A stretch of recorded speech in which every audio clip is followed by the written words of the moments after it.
వందే గజేంద్రవదనం వామాంకారూఢవల్లభాశ్లిష్టం కుంకుమపరాగశోణం కువలయనీజారకొరకాపీడం వనమాలీ గధీశార్ంగీ శంఖీ చక్రీ చ నందకీ శ్రీమన్నారాయణో విష్ణు వాసుదేవోభిరక్షతు. సిద్ధలక్ష్మీర్మోక్షలక్ష్మీ జయలక్ష్మీ సరస్వతీ శ్రీర్లక్ష్మీర్వరలక్ష్మీశ్చ ప్రసన్నా మమ సర్వదా. శివాయ గురవే నమః. శివాయ గురవే నమః. శివాయ గురవే నమః. శ్రీమాత్రే నమః. శ్రీమాత్రే నమః. శ్రీమాత్రే నమః. శ్రీ విష్ణురూపాయ నమః శివాయ. నమో మహద్భ్యో ఋషిభ్యో గురుభ్యో నమః. భగవత్స్వరూపమైన ఈ సదస్సుకి నమస్సులు సమర్పణ చేసుకుంటూ, ఎప్పుడు ఈ ప్రాంతానికి వచ్చినా మనం రాజేష్ మాధవ్ గారి ఇంట్లో ఇక్కడున్న అనేక మంది ఒక చోట కలుసుకునే మంచి అవకాశం ఏర్పడుతుంది. ఎందుకంటే అందరి ఇళ్ళకి వెళ్ళే అవకాశం లేనప్పుడు ఒకచోట అందరూ కలుసుకుని ఒక మంచి అవకాశం ఏర్పరుస్తున్నారు ఇక్కడ కోట శాస్త్రి గారు. అంతేకాకుండా ఇది వచ్చి వెళ్ళేమని కాకుండా మంచి మాటలు 4 విని భగవత్ కృప కూడా పొంది పెడుతున్నాం. నాకు ఇక్కడికి వచ్చే ఇక్కడ చెప్పుకున్న అనేక మంచి విషయాలు గుర్తొస్తున్నాయి. నిన్న మనం ప్రస్తావించిన మార్గబంధువు గురించి ఒకప్పుడు ఇక్కడ చెప్పుకున్నాం. అది వాళ్ళ ఇంటికి రాగానే నాకు అర్థమైంది, గుర్తుకొచ్చింది ఒక్కసారి. ఈసారి కోరుకున్నారు అమ్మగారు మాధవి గారు, వరలక్ష్మి వైభవం వినాలనుందండి అని. ఇక్కడ ఇది అందరికీ కూడా అమ్మవారి అనుగ్రహం దొరకడానికి ఒకనొక మంచి అవకాశం. అందులో శ్రావణ మాసం ప్రథమ వారం అంతా కూడా నేను ఈ ప్రాంతంలోనే ఉండడం తటస్థించింది. అందులో ఒక శుక్రవారం కూడా పూర్తి చేసుకొని మరొక శుక్రవారం వైపు వెళ్ళబోతున్నాం. అమ్మవారికి ఎప్పుడైనా సరే నిత్య ఆరాధన అవసరం. ఒక శ్రావణ మాసంలో మాత్రమే కాకుండా నిత్య ఆరాధనలో మళ్ళీ విశేషమే ఏంటంటే శుక్రవారం ఆరాధన. ఇది ఏ మాసమైనా శుక్రవారం ఆరాధన చాలా విశేషం. మన హిందువులకి శుక్రవారం చాలా ప్రధానంగా భావన చేస్తాం. అది శక్తి ప్రధానమైనటువంటి వారం కనుక ఆ రోజున అమ్మవారిని ఆరాధన చేయడం ప్రతి ఇంట్లో ఉన్నటువంటి ఒక సదాచారం. అందులో శ్రావణ మాసం వచ్చేటప్పటికల్లా ఆధ్యాత్మిక సాధనలో శ్రావణం చాలా విశేషంగా చెప్పబడుతున్నది. ఇక్కడ శ్రావణం జ్ఞానమాసం. అది శ్రవణ నక్షత్రంలో శ్రవణం మనకు కనబడుతుంది. జ్ఞానానికి ప్రధాన శ్రవణమేగా. అయితే ఎందుకు ఆ నక్షత్రానికి అలా పేరు పెట్టారో ఆశ్చర్యం వేస్తుంది మనకి. మన పాశ్చాత్యులు విజ్ఞానం పరిశీలించిన, ప్రాచ్యులు విజ్ఞానం పరిశీలించిన రెండు చూసినట్లయితే మన ప్రాచీన విజ్ఞానం ఏనాడో అత్యాధునికంగా చెప్పారేమో అనిపిస్తుంది. జ్యేష్ఠ నక్షత్రం అని పేరుంది. జ్యేష్ఠ అంటే అతిపెద్ద అని అర్థం. నక్షత్రాల్లో అతిపెద్ద నక్షత్రం అదేనని ఇప్పుడు ఆధునిక విజ్ఞానం కూడా మనకు చెప్తున్నది. అంటే వీళ్ళు ఇప్పుడు రకరకాల పరికరాలతో చూసి చెప్తున్నారు. ఏ పరికరాలు లేకుండా ఋషులు ఎలా చెప్పారంటే వాళ్ళ పరికరాలు వాళ్ళకు ఉన్నాయి. దాని పేరు తపస్సు. తపస్సుతో దర్శించారు. అలాగే శ్రవణ నక్షత్రం అంటే ఆ నక్షత్రం నుంచి ఏదో దివ్య శబ్దమును నాదం వినబడుతుంది అనే ఒక భావన కూడా అందులో కనబడుతుంటుంది మనకి. ఇక్కడ శ్రవణ నక్షత్రానికి శ్రావణ పూర్ణిమకి, పూర్ణిమ నాడు శ్రవణ నక్షత్రం వస్తేనే మాసానికి శ్రావణ పూర్ణిమ అని పేరు వచ్చింది కదా. దీనికి రెండిటికి మనకేదో సంబంధం ఉన్నది. ఎందుకంటే శ్రావణ పూర్ణిమ హయగ్రీవ స్వామి వారి యొక్క జయంతి. హయగ్రీవ స్వామి బ్రహ్మదేవునికి వేదాలు ఇచ్చినవాడు. వేదం అంటే శబ్దమేగా, శ్రవణమేగా. అందుకు ఆ సమయంలో హయగ్రీవ స్వామి వారు శబ్దరూపమైనటువంటి వేదముల్ని ప్రసాదించాడు కనుక మనం శ్రావణ మాసం, శ్రవణ నక్షత్రం, శ్రావణ పూర్ణిమ, దాని చేత ఈ మాసానికి అంతరికి కూడా పవిత్రత ఏర్పడుతుంది. పూర్ణిమ వల్ల మాసానికి శక్తి వస్తుంది. ఇక్కడ కార్తీక పూర్ణిమ వల్ల కార్తీక మాసానికి, అలాగే శ్రావణ పూర్ణిమ వల్ల శ్రావణ మాసానికి. అయితే ఈ శ్రావణ మాసంలో సర్వదేవతారాధన శ్రేష్టమే. ఒక్కొక్క మాసంలో సర్వదేవతలకి ప్రాధాన్యం ఉంటుంది. కార్తీకం, మాఘం, వైశాఖం, శ్రావణం. ఈ శ్రావణంలో శివారాధన చాలా విశేషం. తత్రాపి దుర్లభం మన్యే నభోమాస ఇందువాసరే అంటారు ఇక్కడ. అంటే శివరాత్రి కంటే విశేషం శ్రావణ మాసంలో వచ్చే సోమవారము అని చెప్తారు ఇక్కడ. అంత శ్రావణ మాసం విశేషంగా. అందుకే ఉత్తరాదిలో భారతదేశంలో నేటికి శ్రావణ మాసంలో శివ పూజలు చాలా విశేషంగా చేస్తూ ఉంటారు. తీర్థాలు, క్షేత్రాలు కూడా కిటకిటలాడుతూ ఉంటాయి. అదేవిధంగా శ్రావణ మాసంలో వచ్చే శుక్రవారకు ప్రాధాన్యం అనేది. అది కూడా శుక్లపక్షంలో వచ్చే శుక్రవారానికి. ఆ పూర్ణిమకు పూర్వభాగం ప్రధానంగా మనం లెక్కలోకి తీసుకోవాలి ఇక్కడ. ఎందుకంటే ఇది వృద్ధి కళలు. వృద్ధి కళలు అంటే పెరుగుతున్న కళలు. ఆ పెరుగుతున్న కళల్లో వచ్చేటువంటి శుక్రవారం, పూర్ణిమకు దగ్గరగా ఉన్నటువంటి శుక్రవారానికి ఎక్కువ ప్రాధాన్యం మనం ఇచ్చాం. చంద్రునికి మహాలక్ష్మికి కూడా సంబంధం ఉన్నది. క్షీరసాగర మథనంలో ఇద్దరు కలిసి ఉద్భవించారు. అందుకే చంద్ర సహోదరి అని కూడా పేరున్నది ఇక్కడ. చంద్రాం చంద్ర సహోదరి. యోగపరంగా సహస్రార కమలంలో ఉన్నటువంటి చంద్రబింబం, అక్కడ ఉన్నటువంటి పరాశక్తి, ఈ రెండిటికి వీటికి అన్వయం ఉన్నది. అది యోగపరంగా ఆలోచిస్తూ ఉన్నటువంటి ఒక విశేషం. మొత్తానికి చంద్రుడు అంటే ఆహ్లాద స్వరూపుడు, అమృత స్వరూపుడు అని అర్థం. అమ్మవారు చంద్రుని తోబుట్టువు అంటే అటువంటి ఆహ్లాద ప్రసన్న స్వరూపం అమ్మవారిది అని చెప్పడం కోసం చంద్రుడు వచ్చాక అమ్మవారు వచ్చారు. అమ్మవారు వచ్చిన తర్వాత ఇంకా క్షీరసాగర మథనం పెద్ద ఇబ్బంది కాలేదు. ఆ తర్వాత ధన్వంతుడు వచ్చాడు, అమృతం వచ్చింది. అమృతం రావాలి అంటే ముందు అమ్మవారు రావాలి. అది అందులో ఉన్నటువంటి ఆంతర్యం, క్షీరసాగర మథనంలో ఉన్న అందం అది. అయితే క్షీరసాగర మథనంలో అమ్మవారు ఉద్భవించారు కనుక క్షీరసాగర కన్యక అంటాం. అంటే అంతకు ముందు లేదా ఆ తల్లి, ఆవిడ ఎప్పుడూ ఉంటుంది. పరాశక్తి నిత్యము భగవంతుని విడవకుండా ఉంటుంది. ఆ భగవాన్ నారాయణుడైతే ఆ పరాశక్తి మహాలక్ష్మి అంటున్నాం. నారాయణుడి దగ్గర నిత్యము ఉంటుంది ఆ తల్లి. ఏ విధంగా అంటే సూర్యునికి వెలుగు వలె నారాయణునికి విడదీయరాని శక్తి. అందుకే విష్ణువరేష అనపాయని అని విష్ణు పురాణం మనకు చెప్తుంది. విష్ణువుని విడవకుండా ఉండే శక్తి. ఇదే మనం శ్రీ సూక్తంలో కూడా లక్ష్మీం అనపగామినీం అంటున్నాం. నారాయణని విడవకుండా ఉంటుంది కనుక నారాయణుని దగ్గర సహజంగా ఉంటుంది ఆ లక్ష్మి, సూర్యుని కాంతి వలె. అటువంటి ఆ మహాలక్ష్మి నారాయణ వద్ద ఉన్నప్పుడు ఆ తల్లికి పేరు నిత్యలక్ష్మి, మహాలక్ష్మి అని పేరు. ఆవిడ ఎప్పుడు స్వామి వద్దే ఉంటుంది. అయితే స్వామి కృప ఎవరిపై ప్రసరిస్తుందో వారిని ఆ లక్ష్మి అనుగ్రహిస్తుంది. ఆ కృపకి తగ్గ అర్హత మనకు ఉన్నప్పుడు ఆ లక్ష్మి మన వద్ద ఉంటుంది. అర్హత కోల్పోయిన తర్వాత లక్ష్మి విడిచిపెడుతుంది. ఇలాగ ఆయా లోకాలలో ఉన్న జీవులు వారి పుణ్య విశేషం చేత నారాయణ అనుగ్రహానికి పాత్రులైతే అప్పుడు అమ్మవారు వారిని అనుగ్రహిస్తారు అని చెప్తున్నారు. అలాగా స్వామి తన యొక్క సంకల్పం చేత జగతిని అనుగ్రహించినప్పుడు వివిధ లోకాలలో ఆయన అనుగ్రహ స్వరూపిణైన పరాశక్తి మహాలక్ష్మి వివిధ నామాలతో చెప్పబడుతుంటుంది. స్వర్గే చ స్వర్గలక్ష్మీస్త్వం మర్త్యలక్ష్మీశ్చ భూతలే వైకుంఠే చ మహాలక్ష్మీర్దేవదేవి సరస్వతి కైలాసే పార్వతీత్వంచ క్షీరోదయ సింధుకన్యక. అంటే ఆ తల్లి యొక్క రూపములు, ఆవిడే పార్వతి, అప్పుడు నారాయణుడే శివుడు, ఆవిడే సరస్వతి, అప్పుడు నారాయణుడే బ్రహ్మ. ఈ అభేదం అని కూడా చెప్తూ స్వర్గంలో స్వర్గలక్ష్మిగాను, భూమి యందు భూలక్ష్మిగాను, గృహాలలో గృహలక్ష్మిగాను ఉన్నది ఆ తల్లి. కనుక ప్రతి వారిలో ఒక ఐశ్వర్యము, ఒక గొప్పతనము కనబడిందంటే అది మహాలక్ష్మి స్వరూపమే. ఇది మన శాస్త్రం చెప్తున్న ఒక అంశం. అందుకే మన పూర్వపుణ్య విశేషం చేత ఒక ఐశ్వర్యం, ఒక సద్గుణం, ఒక గొప్పతనం మనకు లభిస్తాయి. అంటే లక్ష్మి ఆ రూపంలో మన వద్దకు వచ్చింది అని అర్థం. అప్పుడు మనకు ఉండవలసిన స్పృహ ఏమిటి అంటే ఇది మహాలక్ష్మి, ఇది పరాశక్తి. ఆ తల్లి నా వద్దకు ఈ రూపంలో వచ్చి నన్ను పోషిస్తోంది, నన్ను రక్షిస్తోంది. ఇది నారాయణ కృప వల్ల నాకు లభించింది. ఆ కృప పొందగలిగిన పుణ్యం ఏదో గద్దెనమలో చేసుకున్నాను నేను. అందుకే పుణ్యం ఉంటేనే కృప ఉంటుంది, కృప ఉంటేనే లక్ష్మి ఉంటుంది. అందుకే పుణ్యకెట్టి పుణ్యలభ్య అన్నాం ఇక్కడ. అయితే ఇప్పుడు ఆ కృపకి తగ్గట్టు ఉంటున్నానా లేదా అనేది ప్రతివారు పరిశీలించుకోవాల్సింది. ఇదే సాధన అంటే మరేమిటో కాదు, ఆ కృపకి తగ్గట్టు జీవించాలి. కృపకి తగ్గట్టు జీవించడమే పుణ్యజీవనం. పుణ్యజీవనం అంటే పవిత్ర జీవనం, ఒక పయస్ లైఫ్, ఒక పవిత్ర జీవనం. ఆ పవిత్ర జీవనం అంటే ధర్మాన్ని ఆచరించడం, దైవాన్ని మరువకుండా ఉండడం. ఈ రెండే ప్రధానంగా చేయవలసినవి. అది చేస్తూ ఉంటే ఆయన కృప మనల్ని విడిచిపెట్టకుండా ఉంటుంది. అది లేదనుకోండి కృప మనం కోల్పోతాం. కృప కోల్పోయామంటే లక్ష్మీ కటాక్షం కూడా కోల్పోతాం. ఇదివరకటి పుణ్యాల వల్ల వచ్చిన లక్ష్మిని మనం ఇప్పటి పాపాల వల్ల నిలబెట్టుకోలేని వాళ్ళం అవుతాం.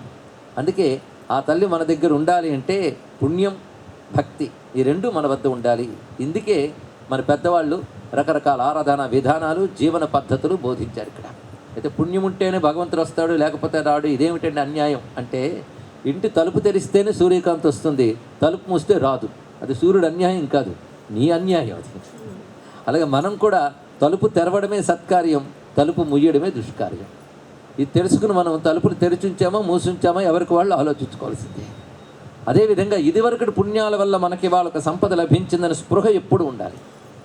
అది ఈశ్వరుడి యొక్క అనుగ్రహం, అంటే నారాయణ కృప వల్ల వచ్చింది అని తెలియకపోతే అది మనల్ని విడిచిపెడుతుందట. దీనికి ఒక మంచి కథ చెప్తున్నారు పురాణంలో.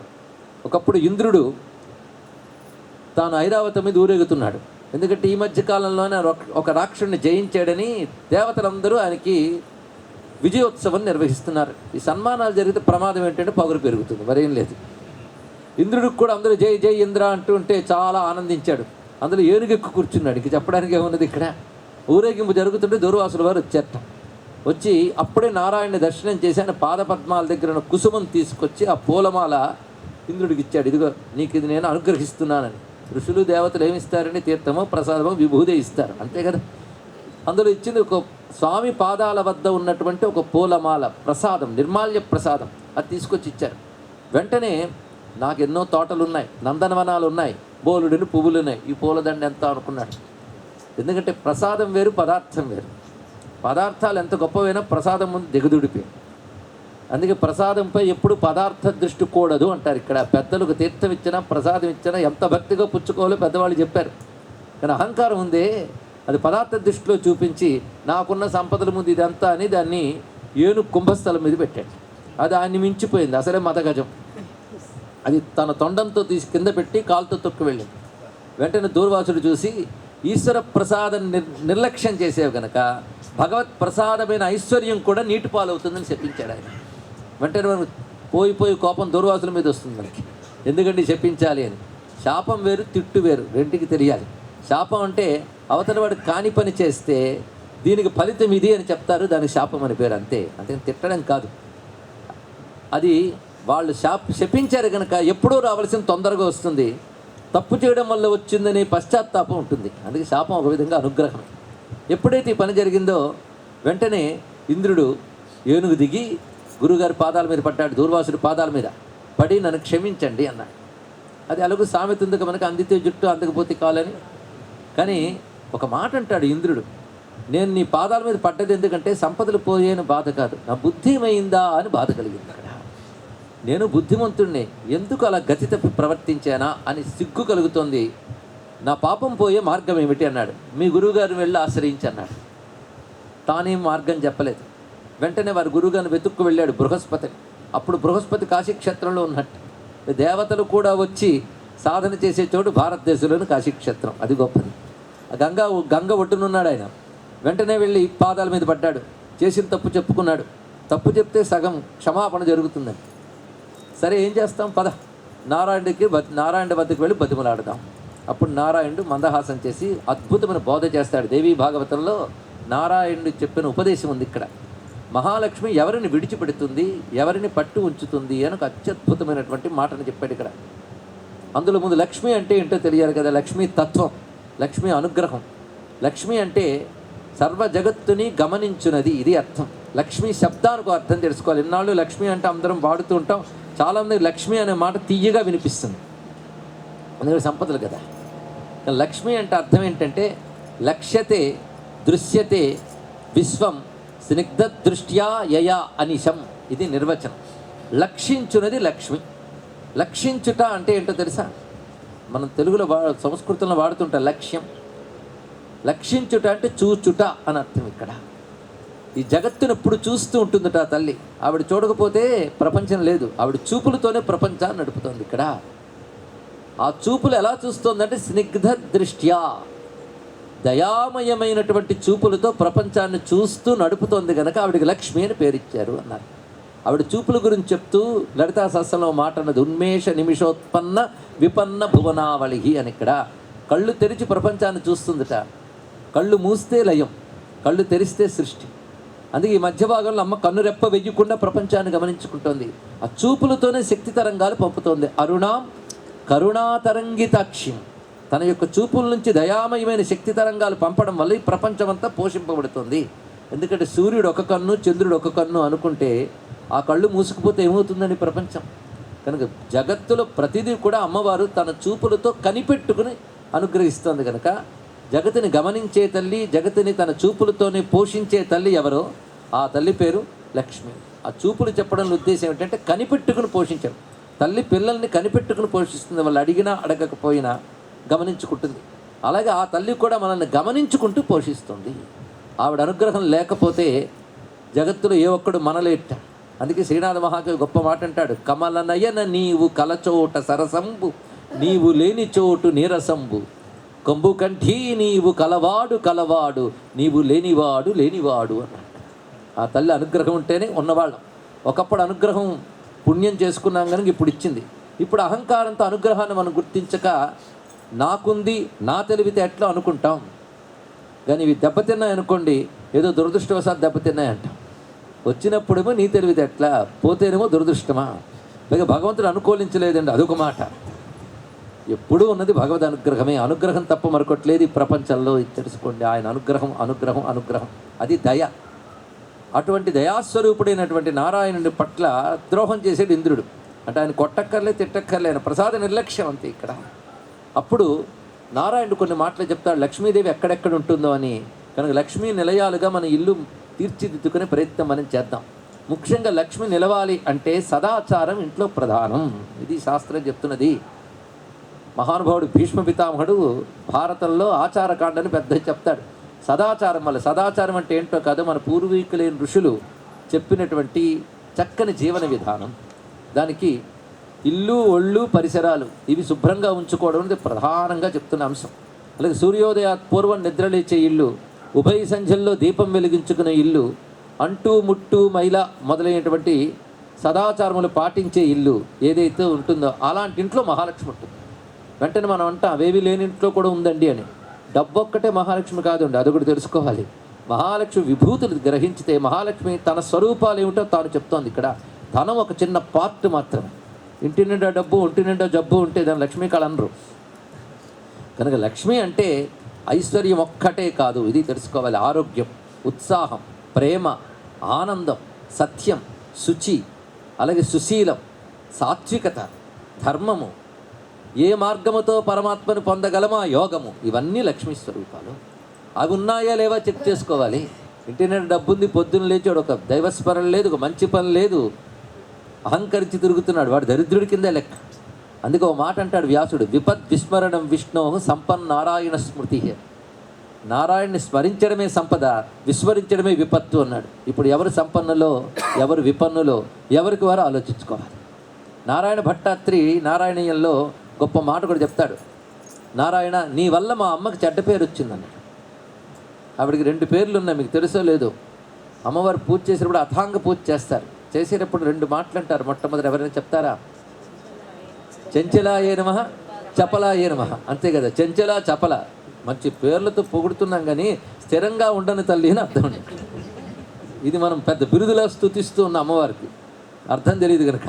అర్థం తెలిసే డౌట్ వస్తుంది. చెంచల, చపల అంటే స్థిరంగా ఉండదు అంటే మా ఇంట్లో స్థిరంగా ఉండవని అర్థమా? మరి చెంచల, చపల అని ఎందుకు అన్నారంటే, మనం ఒక మంచి పని చేసాం కనుక ఇవాళ ఉంది. కానీ మంచి పని శాశ్వతంగా ఉంచుతుందా? అది మళ్ళీ రేపు చెడ్డ పని వస్తే పోతుంది ఇక్కడ. కనుకనే ఆవిడకు లక్షణం ఉందిట, వాళ్ళ ఆయన్ని విడిచిపెట్టదు. ఆయన్ని మాత్రం ఎప్పుడు విడిచిపెట్టదు. ఎందుకంటే మీరు తలుపు తెరిస్తే సూర్యకాంతి వస్తుంది, తలుపు మూస్తే రావట్లేదు. కానీ సూర్యుడికి సూర్యకాంతి ఎప్పుడు ఉంటుంది. అలాగే విష్ణువు దగ్గర లక్ష్మి ఎప్పుడు ఉంటుంది. ఆయన్ని తప్ప ఎవరి దగ్గర ఎక్కువసేపు ఉండదు ఆవిడ. ఏదో నువ్వు ఎదురుకు పుణ్యం చేసుకున్నావు కనుక వాళ్ళు నీ దగ్గరకు వచ్చింది. కానీ నీ పుణ్యం ఖర్చు అయిపోగానే వెళ్ళిపోతుంది. ఆవిడ ఎలా ఉంటుందంటే, కొంతమంది మన ఇళ్ళకి వచ్చినప్పుడు ఎంత వేగం వెళ్ళిపోతామా అని చూస్తూ ఉంటారు. ఆవిడ అలాగే ఉంటుందిట. ఎందుకంటే వాళ్ళ ఆయన్ని వదిలి వెళ్ళలేదండి, తొందరగా వెళ్ళిపోదామని అనుకుంటుంది వాళ్ళ ఆయన దగ్గరికి తిరిగి. అయితే ఆవిడని స్థిరంగా పెట్టాలంటే మనం ఏం చేయాలంటే వాళ్ళ ఆయన్ని ఇంట్లో పెట్టుకోవాలి. అది గొప్ప మాట చెప్పాడు ఇక్కడ. అది గజేంద్ర మోక్షంలో ఆయన హరి అని పిలిచాడు. ఎవరు? గజేంద్రుడు. పిలిస్తే ఆయన వాళ్ళ ఆవిడకి కూడా చెప్పకుండా బయలుదేరాడు. ఆయనకి ఇది అలవాటేలేండి అని అనుకోలేదు ఆవిడ. ఆయనకు పాపం చెప్పెళ్ళడం అలవాటే. ఆ రోజు మైమరచిపోయి భక్తులను అనుగ్రహించాలనేటువంటి పద్ధతిలో సిరికింజప్పుడు శంఖచక్రయుగమున్ చేదు సంధింపుడు ఏ పరివారంబును చేరడు అభ్రగపతిని వర్ణింపుడు ఆకర్ణికాంతర ధమ్మిల్లము చక్కనొత్తుడు వివాద ప్రోద్ధిత శ్రీకుచోపరి చేలాంచలమైన వీడడు గజ ప్రాణావనోత్సాహి. అలా వెళ్ళిపోయాడు ఆయన. ఆవిడికి చెప్పాడా? చెప్పలేదు. ఆయుధాలు సెట్ చేసుకున్నాడా? లేదు.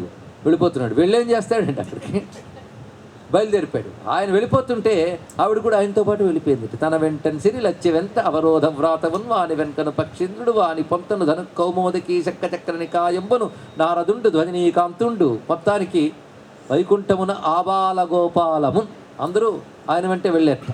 దీపం వెళ్తుంటే వెలుగు వెళ్ళదా అండి? విష్ణువు వెళ్తూ ఉంటే లక్ష్మి వెళ్ళదు. చెప్పాలా పెట్టాలా? అంతేకాదు ఆ సుదర్శన చక్రం మొదలైనవి కూడా ఆయనతో పాటు వచ్చేస్తున్నాయట. అంటే అవి కూడా జడ పదార్థాలు కావు, చైతన్య వస్తువులే కనుక ఆయనతో పాటు బయలుదేరిపోయాయి. అంటే హరి అంటే సిరి బయలుదేరించేశారు. కానీ మీరు సిరి అని పిలిచారనుకోండి, సిరి వచ్చి కొన్నాళ్ళు వెళ్ళిపోతుంది. అందుకే మనం ఎప్పుడు సంపదలు అనుభవించినంత కాలం, ఈ కథ మనకు గజేంద్ర మోక్షం చెప్తున్న కథ ప్రయోజనం, సందేశం ఏంటంటే సిరి కావాలని అందరూ అంటారు, కానీ సిరి ఉన్నప్పుడు హరి ఉంటే సిరి నిలబడుతుందని తెలుసుకోండి. కానీ సిరి లేని వాళ్ళు హరిని సిరిని పిలవాలి. సిరి ఉన్నవాళ్ళు అహంకరించకుండా హరిని పిలిపించుకొని ఈ సిరి స్థిరంగా ఉండేటట్టు చేయాలి. ఇక్కడ కానీ సిరులంటే ఏంటో ఇంతవరకు చెప్పుకున్న భావం బట్టి చూస్తే అమ్మవారు సౌమ్య, సుశీల, కోపాది పరివర్జిత, ఆవిడ నామములు ఇవన్నీ. ఆ లక్ష్మీ గుణాలు మనకు కావాలంటే లక్ష్మీదేవిని ఆరాధించాలి. మీరు ఎప్పుడు దేన్ని భావిస్తారో అదే మీరు అవుతారు అంతే. కానీ నిరంతరం లక్ష్మీ భావన చేస్తే లక్ష్మీ కళలు మనకు వస్తాయి. లక్ష్మీ కళలు అంటే ఒంటి నిండా నగలు దిగేసుకోవడం కాదు. లక్ష్మీ కళ అంటే నవ్వే మొహం, ఆరోగ్యవంతమైన శరీరం, పవిత్రమైన మనస్సు, ఒక నిర్మలమైన సదాచారం, ధర్మాచరణ, భక్తి, ఆ సంస్కారములు లక్ష్మీ కళలు. హనుమంతుడు అశోకవనం చూడడానికి వెళ్తాడు. అంతవరకు రావణుడి యొక్క వైభవాలన్నీ పరిశీలించేశాడు. అశోకవనం వెళ్ళేటప్పటికల్లా ఇంతవరకు నేను డాబైనటువంటి మేడలు, భవనాలు, మిద్దెలు చూశాను, అక్కడెక్కడ లక్ష్మీ కళ కనబడలేదు. ఈ అశోకవనంలో లక్ష్మీ కళ కనబడుతోంది, ఈ లోపలే లక్ష్మీదేవి ఉంటుందేమో అనుకున్నాడు. కనబడింది సీతామహాలక్ష్మి. ఆవిడేం నగలేసుకుందండి ఒక్కసారి పరిశీలిస్తే? ఉన్న నగలు తీసేసింది ఆ తల్లి ఇక్కడ. పైగా మలిన వస్త్రంతో ఉంటూ ఆ చెట్టు కింద శోకిస్తూ ఉంది. అలాంటి ఆ తల్లి ఎలా ఉందంటే, ఈ యమ ముఖాబ్జమున ఏవో ఆధ్యాత్మిక మహస్సులు ఉదిత జ్యోత్స్నాప్రాయముగా కానిపించాడు. ఈ యమ రఘురాము భార్య అయితే అగుటొప్పు అంటాడు హనుమంతుడు. ఆ ముఖం నుంచి వస్తున్న వర్చస్సు, ఈ వర్చస్సు దేనివల్ల వచ్చిందంటే ఏ ప్యారలల్కి వెళ్తే రాదు. అది తపస్సు వల్ల, ధర్మం వల్ల, సత్ప్రవర్తన వల్ల వచ్చినటువంటి వర్చస్సు. అది కళ, అది లక్ష్మీ కళ అని చెప్పడం ఇక్కడ. అయితే సంపద కూడా ఒక భాగం లక్ష్మి దాంట్లో. అందుకే ధనలక్ష్మి, ధాన్యలక్ష్మి, విద్యాలక్ష్మి, సంతానలక్ష్మి, వీరలక్ష్మి, ధైర్యలక్ష్మి, ఇన్ని మహాలక్ష్ములు మనం వింటూ ఉంటాం. ఇన్ని లక్ష్ములు హిందూ మతంలో ఉంటారు కదా. అవునా? విద్య హిందువులకేనండి, ధైర్యం హిందువులకేనా? కనుక ఉన్నవాళ్ళనే హిందువులు గుర్తించారు, పాపం మిగిలిన వాళ్ళు వాళ్ళ లక్ష్ముడికి గుర్తించలేదు. ఇంతే తేడా. కనుక ఇవన్నీ లక్ష్ములు, ఇన్ని రకాలైనటువంటి లక్ష్ములు. ఈ మధ్య ఒక పెద్ద ఆయన మాట అన్నాడు, అలాంటి పెద్దవాళ్ళు ఇక్కడ కూడా ఉంటారేమో భయంతో నేను చెప్తున్నా. ఎందుకంటే వాళ్ళు ఆవిడ రమ్మందని వచ్చాం కానీ మా పెద్ద ఇంట్రెస్ట్ లేదని వాళ్ళు నాకు కనబడుతూ ఉంటారు. అందుకన్నాను, పాపం ఇక్కడ అలాంటి వాళ్ళు ఉండకపోవచ్చు. కానీ వాడు అతి తెలివైన వాడు. ఏమనంటే, ఏమండి బిల్ క్లింటన్ ఏ లక్ష్మీ పూజ చేశాడండి, ఆయన గొప్ప సంపన్నుడు కాలే. ఐన్స్టైన్ ఏ సరస్వతి పూజ చేశాడని మేధావి కాలేదు. ఇలాంటి మాటలు ఈ మధ్య చాలా బాగా వినపడుతుంది పాపం. అవునా లేదా? మీరేం చెప్తారు సమాధానాన్ని? మనం కూడా నాస్తికులం అయిపోదాం, అదే బాగుంటుంది అంతే కదా. ఏం కాదు, అక్కడ ఒక సమాధానం సృష్టిలో ఏ మతం చెప్పలేదు, హిందూ మతం మాత్రమే చెప్పగలదు. ఎందుకంటే ఒక సైంటిఫిక్ సిద్ధాంతం హిందూ మతంలో ఉంది, జన్మ కర్మ కదా, కాజ్ అండ్ ఎఫెక్ట్ అంతే. ఇవాళ నువ్వు అనుభవిస్తున్నది ఇవాల్టి దాని ప్రభావం కాదు నాయనా, ఇదివరకు జన్మల్లో నువ్వు చేసుకున్న దాని ప్రభావం. ఇది తెలుసుకోవాలి ఇక్కడ. కానీ ఇవాళ మిట్టల్ గారు లేకపోతే బిల్ గేట్స్ గారు ఉన్నారంటే గజ్జన్మలో ఏ మహాలక్ష్మిని ఆరాధన చేశారు మనకేం తెలుసు. ఇక్కడ మొన్న వేసిన విత్తనం ఇవాళ పండే కనబడుతుంది, ఒకప్పుడు కర్మ ఇప్పుడు కనబడుతుంది. అయితే అప్పుడుది ఇప్పుడు లభించింది కదా, ఆ తల్లి ఆ దయ వల్ల ఇప్పుడు లభించింది అని స్పృహ ఉంటే ఇది నిలబడుతుంది, తర్వాత జన్మల్లో కూడా పనికొస్తుంది, ఈ జన్మలోనే జ్ఞానము మోక్షం ఇవ్వడానికి కూడా పనికొస్తుంది. ఇది తెలుసుకోవాలి. అయితే వాడు ఇప్పుడు చేసుకున్నాడు కనుక ఇప్పుడు దొరికింది, కనుక మాకు ఇప్పుడు దొరికింది కనుక ఇప్పుడు చేయక్కర్లేదు అదా కాదు. ఇప్పుడు దొరికింది ఆ తల్లి దయ అనే స్పృహ ఉండడం కోసం ఆరాధన చేయాలి. ప్రతిసారి దరిద్రంగా ఉన్నాం కనుక లక్ష్మిని ఆరాధించాలే కాదు, సంపద ఉంది కనుక లక్ష్మిని ఆరాధించాలి. ఈ ఆరాధన పేరు కృతజ్ఞత. భగవంతుని అనుగ్రహం వల్ల నాకు ఇది లభించింది, లేకపోతే నాలా పుట్టిన అందరూ దరిద్రులే లేరు. ఎన్నో అవకాశాలు ఉన్న జన్మ వచ్చింది, ఏ అవకాశం లేని వాళ్ళు ఎంతమంది లేరు. తల్లి తండ్రి ఎవరో చెప్పలేక రోడ్డు మీద తిరిగి అనాథలు ఎంతమంది లేరు. అలాంటి జన్మ నాకు రాలేదు. ఏ పుణ్య విశేషం చేత ఈశ్వరానుగ్రహం దొరికిందో ఆ ఈశ్వరుని గుర్తుపెట్టుకోవడం దాన్ని కృతజ్ఞత అంటారు. కృతజ్ఞత లేకుండా ఎంతమంది బతకట్లేదండి. అందుకని లక్ష్మీదేవిని పూజించినంటే నువ్వు కృతజ్ఞుడివి. దానివల్ల అమ్మవారు ఏమనుకోరు. సూర్యుడి వైపు తిరిగితే నీకు వెలుగు వచ్చింది, తలిపేస్తే నీకు వెలుగు రాలేదు అంతే. దానికి అమ్మవారు తలిపేసినంత మాత్రాన్ని ఆగ్రహించింది అనకూడదు. అదేవిధంగా కృతజ్ఞత కోసం మనం చేయాలి. అందుకే వాళ్ళు ఏదో ఇస్తారని కంటే ఇచ్చారని కృతజ్ఞతతో మనం ఆరాధన చేయాలి. లక్ష్మీ ఆరాధన నిత్యం చేయాలండి. అంతేగాని శ్రావణ మాసంలో మాత్రమే కాదు. ఇక్కడ అయితే ఇందులో ప్రధానంగా లక్ష్మీ ఆరాధన అంటే కేవలం పూజా పద్ధతులు ఏర్పాటు చేసుకుని ఒక కలశంలో అమ్మవారిని ఆవాహన చేసి మనం ఆరాధిస్తూ ఉంటాం. కలశంలో భగవంతుడిని ఆరాధించడం అనేది భారతీయ సంప్రదాయం. ఇది ఒక్కటి పరిశీలించడం మీ పిల్లలకి మన విగ్రహారాధకులం కామని తెలియాలి. కలశం ఏ విగ్రహం అండి? సత్యనారాయణ స్వామి వ్రతం చేసినా కలశమే, నవదుర్గలు పూజ చేసినప్పుడు దసరాలో కలశమే, ఏది చేసినా కలశం పెడతాం. కలశానికి కన్ను ముక్కు చెవి ఉంటాయా? ఉండవే. అంటే భగవంతుని విగ్రహంగానే కాదు, మరి సాలగ్రామానికి ఏ విగ్రహం అండి? గణపతి పసుపు బుద్ధ చేస్తాం, తొండముందా? అంటే భగవంతునికి నిరాకారమైన ఒక స్వరూపమునందు మంత్రముతో ఆవాహన చేసి ఆరాధన చేస్తాం ఇక్కడ, అంతే కదా. అలాగే వరలక్ష్మిని కూడా కలశంలో పెట్టి ఆరాధన చేస్తున్నాం. ఎందుకంటే జలము, ఒక ఫలము, ఇవి మంగళకరమైన వస్తువులను తీసుకొచ్చి మంగళకరమైన వస్తువులందు మంత్రంతో ఆవాహన చేస్తున్నాం. మంత్రశక్తిని గ్రహించే పదార్థాలు కొన్ని ఉంటాయి. ఇది ఎలాంటిదంటే విద్యుత్ శక్తి గ్రహించేది రాగితీగ. అందుకని మీరు కర్రపుల్ల పెట్టి విద్యుత్ శక్తి రాలేదు అనకూడదు. కర్రపుల్లకి దాన్ని లాగే శక్తి లేదు. అలాగే మంత్రశక్తిని లాగే శక్తి కొన్నిటికి ఉంటుంది. అది జలము, దర్భ, అదేవిధంగా పసుపు, కుంకుమ, మంగళకర ద్రవ్యాలు. ఋషులకు తెలుసు ఎందులోకి వస్తుందో. అందుకే విగ్రహారాధన అనే భావం అండి అంటాడు కొంతమంది. అదే అయితే స్టీలు దేవుడిని పెట్టమని ఎందుకు చెప్పలేదు? నీ భావమే అయితే స్టీలు దేవుడిని కూడా, ఇనుప దేవుడిని కూడా పూజించవచ్చు. వేరే ఒక మెటల్ చెప్పారంటే అర్థం అది నీ భావనతో పని లేదు. మంత్రం శక్తి కలిస్తే తప్పకుండా వస్తుంది. అలా కలశంలో మనం ఆవాహన చేసి మహాలక్ష్మిని పూజిస్తున్నాం. అక్కడ ఏ రూపం ఉంది? అయితే ఈ రోజుల్లో కొద్ది రోజుల నుంచి చాలామంది ఇళ్లల్లో అమ్మవారి కలశం పెట్టి దానికి కన్ను, ముక్కు, మొహం పెడుతుంటారు. ఇవి తర్వాత వాళ్ళు సరదా కోసం కల్పించుకున్నారే తప్ప శాస్త్రం చెప్పలేదు. అవి చెయ్యకండి అని నేను చెప్పను, కానీ చేయవలసిన అవసరం లేదని మాత్రం చెప్తున్నాను. ఇక్కడ చేస్తే తప్పేం లేదు, మీ భావన కోసం అంతే ఇక్కడ. అంతేగాని అవి అలంకరించక్కర్లేదుట. కలశంలోనే అమ్మవారు వస్తున్నారు. అదే ఆ తల్లిని ఆరాధన చేస్తున్నాం. అప్పుడు లక్ష్మి అంటే ఏమిటో తెలిసి పూజ చేస్తే శక్తి ఎక్కువ లభిస్తుంది మనకి. లక్ష్మి అనగా హిందువులు పూజించే ఒక తల్లి, ఒక దేవత. ఆవిడని పూజిస్తే డబ్బు వస్తుంది అని కాదు. సృష్టిలో ఉన్న సంపదలన్నిటి యొక్క ఎంబాడిమెంట్, ఒక సాకార స్వరూపం అన్నారు ఇక్కడ. సంపదలు ఎన్ని రకాలు ఆలోచించున్నాడు. విద్య ఒక సంపద, ధనం ఒక సంపద, ధాన్యం ఒక సంపద, సంతానం ఒక సంపద, జనులు ఒక సంపద. ఇలా అన్ని సంపదల సాకారం. జ్ఞానం ఒక సంపద. ఎన్ని సంపదలున్న వేదం 6 సంపదలు చెప్పింది. సిద్ధలక్ష్మి, మోక్షలక్ష్మి, జయలక్ష్మి, సరస్వతి, శ్రీలక్ష్మి, వరలక్ష్మిశ్చ. ఈ షళ్ళక్ష్ములు 6 లక్ష్ములు చెప్పిందండి ఇక్కడ. లక్ష్మీ శబ్దం గుర్తుందా? అర్థం ఏమి చెప్పుకున్నాం? మళ్ళీ రిపీట్ చేస్తున్నాను. మీరు ఒకటి చెప్పింది గుర్తొస్తే నేను రెండో అర్థం చెప్పడానికి ఉత్సాహం. చూసే తల్లి కదా. ఇంకోటి లక్షణ శక్తి లక్ష్మి అన్నాడు. ఎంత అందమైన మాట చూడండి. లక్షణ శక్తే లక్ష్మి. లక్షణ శక్తి, లక్షణం అంటే బై నేచర్ ఉన్న ఒకానొక ఎనర్జీ. అది అసలు ఐశ్వర్యం. మిగిలిన ఏవి తెచ్చినా అవి పైపై మెరుగులే తప్ప అసలు ఐశ్వర్యం కాదు. ఎందుకంటే సృష్టిలో లక్షణాన్ని సైన్స్ కూడా క్రియేట్ చేయలేదు. మీరు ఆలోచించండి. లక్షణం అంటే స్వాభావికంగా వచ్చే ఒక శక్తి. కంటికి చూపు లక్ష్మి, ఇది స్వాభావికం. చెవికి వినికిడి లక్ష్మి, గాలికి కదలిక లక్ష్మి, చర్మానికి స్పర్శ లక్ష్మి, నోటికి రుచి లక్ష్మి, గొంతుకు మాట లక్ష్మి. ఇప్పుడు ఈ చెప్పిన లక్ష్ములు అసలు ఐశ్వర్యాలు. మీరు ఒప్పుకుంటారా లేదా చెప్పండి. ఇవి పోతే అదే అసలు దరిద్రం, అవునా లేదా? మీ కాలు విరగొడతాను కానీ గోల్డ్ పాదం చేసి ఇస్తానండి అంటే ఒప్పుకుంటారా ఎవడైనా? బాబు అక్కర్లేదన్నాడు. ఎందుకంటే కాలికి ఎన్ని నగలు వేసుకున్నా కాలే పెద్ద నగ, అవునా లేదండి? ఇక్కడ కాలే బంగారం, కాలికి బంగారం కాదు ఇక్కడ. కానీ ఇప్పుడు అసలు ఐశ్వర్యం ఏంటి? మన శరీరం. కాలని నేను అనలేదమ్మా, మొత్తం ప్రతి ఇంద్రియానికి దాని స్వాభావికమైనటువంటి లక్షణమే లక్ష్మి. అలాగే సూర్యునికి కాంతి లక్ష్మి, చంద్రునికి వెన్నెల లక్ష్మి, గాలికి ప్రాణశక్తి లక్ష్మి, నీటికి దాహం పోగొట్టే శక్తి లక్ష్మి. ఇలా ప్రతిదానికి దాని స్వాభావిక లక్షణం లక్ష్మి. మీరు ఎంత గింజుకున్నా ఇవి మానవుడు సైన్స్తో తయారు చేయలేడు, అవునా లేదా? కృత్రిమంగా తయారు చేయలేని ప్రాకృతికమైన శక్తి లక్ష్మి. అందుకే ఇవి ఎక్కడి నుంచి వచ్చేయండి అని ఎవరైనా అడిగితే నాస్తికుడు నేచర్ అండి అంటాడు. అక్కడ ఆగిపోయాడు వాడు. ఆ నేచర్నే ప్రకృతి అంటారు. అదే మా అమ్మ మొదటి పేరు. లక్ష్మీ అష్టోత్తర శతనామాల్లో ప్రకృతిం వికృతిం విద్యా, మీ స్వాభావికమైన శక్తి.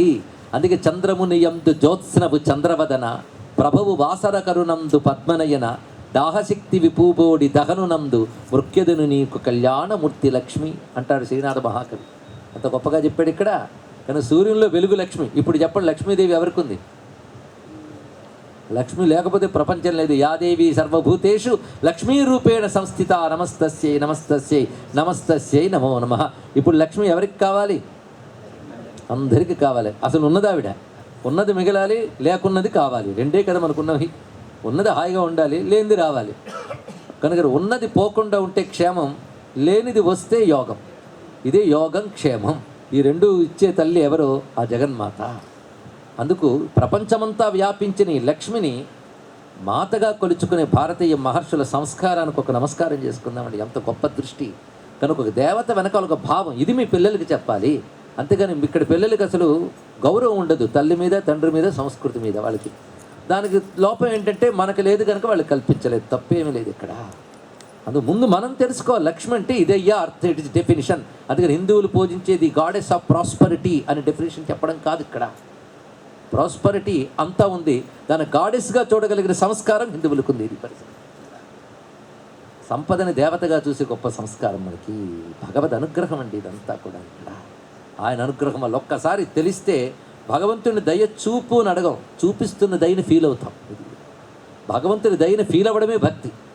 ఆ దయని మర్చిపోయి బతకడం కృతజ్ఞత, లేకపోతే మానసిక జాడ్యం. తెలుసుకోండి. అందుకు భక్తుడు మానసిక ఆరోగ్యవంతుడు, భక్తి లేనివాడు మానసిక రోగి. కనుక నాస్తికుడు అంటే మానసిక రోగి. అవునా కదా? మీరే ఆలోచించి చెప్పండి. ఉన్న భగవత్కృపను గుర్తించలేకపోతున్నాడు వాడు ఇక్కడ. అది గుర్తించాలి. అది మహాలక్ష్మికి కృతజ్ఞత ప్రకటించుకోవాలి మనం ఇక్కడ. అందులో భారతీయులు ప్రకృతిలో వచ్చే మార్పులకి, అంతరిక్షంలో వచ్చే మార్పులకి అనుసరించి పండుగలు చేసుకుంటారు. అందుకని వీడికి నచ్చిన వాడెవడో పుట్టాడు కనుక అదొక పండగ కాదు మనకి. తెలుసుకోండి. ఇక్కడ మన పండగలన్నిటి వెనకాల ఒక ప్రాకృతికమైనటువంటి బ్యాక్గ్రౌండ్ ఉంటుంది. అవునా లేదా? మీరు పరిశీలించండి. కోయిలు కూసి చిగురింతలు వస్తే ఉగాది, ఆకులు రాలిపోతే సంవత్సరం పూర్తి, చిగురింత ఆది, రాలిపోవడం చివర, వసంతంతో మొదలు, శిశిరంతో ఆఖరు. ప్రకృతితో ఎంత కలిసి ఉన్నామంటే మనం ఆలోచించినప్పుడు. అలాగే గ్రహ నక్షత్ర మండలాల్లో వచ్చే మార్పులు, మన ప్రతి మాసం పేరు కూడా జూలియస్ గారి పేరు మీద, అగస్టస్ పేరు మీద రాలేదు, నక్షత్ర గమనం మీద ఆధారపడింది. ఇప్పుడు చెప్పండి, ఈ సైంటిఫిక్ రిలీజియన్, సైంటిఫిక్ కాన్సెప్ట్ ఎక్కడుందో మీకు ఆలోచిస్తే మీకే తెలుస్తుంది ఇక్కడ. అలాగే మనకి శ్రావణ మాసంలో వర్షాలు పడుతున్నటువంటి ఆ వేళ ప్రకృతిలోంచి వృక్ష సంపద వెలికి వస్తూ ఉంటుంది ఇక్కడ. ఆ వస్తున్నప్పుడు అసలు అన్నం అదే అసలు సంపద. భూమి యొక్క సంపద పంటల రూపంలో పండడానికి అనువైనటువంటి కాలం. అదే శ్రావణ మాసం. భూమి యందున్న సంపదను బహిర్గతపరచగలిగేటువంటి ఆర్ద్రత, జల లక్షణం వస్తుంది. ఆర్ద్రాం పుష్కరిణీం పుష్టి. ఆర్ద్రత అమ్మవారు, టెండర్నెస్ అమ్మవారు. అందుకని డ్రైనెస్ కాదు ఇక్కడ. ఆర్ద్రత ఉంటేనే ఏదైనా ఉంటుంది ఇక్కడ. ఇక్కడ కాసేపు మనం కూర్చోవడం కొంచెం ఇబ్బంది అవుతుంది, ఎందుకంటే వేడి ఎక్కువ కనుక, ఆర్ద్రత లేదు కనుక. చల్లదన అమ్మవారు, ఆర్ద్రత అమ్మవారు. అందుకే ఆ తల్లి ఎప్పుడు ఆర్ద్రంగా ఉంటుందట. అందుకే అటు ఇటు ఏనుగులు వచ్చి అమ్మవారి మీద నీళ్లు పోస్తూ ఉంటే ఆవిడ తడిసిపోయి కూర్చుంటుంది. అలా ధ్యానించమన్నాడు. అలా ధ్యానిస్తే నీ ఇంట్లో, నీ ఒంట్లో దరిద్రం ఉండదన్నారు. పొద్దున్న లేవగానే ఈ మూర్తిని ధ్యానించయ్యా అన్నారు మా గురువు గారు. మా గురువు గారు కాదు, మన గురువు గారు. దిగ్గస్తి విక్కనక కుంభముఖావసృష్ట స్వర్వాహిని విమల చారు జలప్లుతాంగీం ప్రాతర్నమామి జగతాం జననీం అశేష లోకాధినాథ గృహిణీం అమృతాబ్ధిపుత్రి. ఎవరండి ఆ గురువుగారు? అది నోరారా ఆ పేరు అనిపిద్దామని పాపం పోతుంది. జగద్గురువులు ఆదిశంకర భగవత్పాలు వారు ఈ అమ్మవారిని చెప్పారు. ఈ తల్లికి కమలాత్మిక విద్య అని, దశమహా విద్యలో 10వ విద్య, మహామంత్రం. ఆ మంత్రమంతా కనకధార స్తోత్రం పెట్టేశాడు మహానుభావుడు. అందులో అమ్మ చూపులే ఉంటాయి. మీరు మొదటి నుంచి గమనించండి. చూడమ్మా చూడమ్మా చూడమ్మా చూడమ్మా అంతే. ఒకసారి చూడమ్మా అంటే చాలండి. ఒకసారి చూడమ్మా, తర్వాత చెయ్యమ్మా అని చెప్పక్కర్లేదు. ఆవిడ చూస్తే చేసినట్టే. అదే మొదటి నుంచి మీరు పరిశీలించండి. ఇంటికి వెళ్ళాకైనా మరొకసారి చదువుకోండి. మొత్తం చూపులే.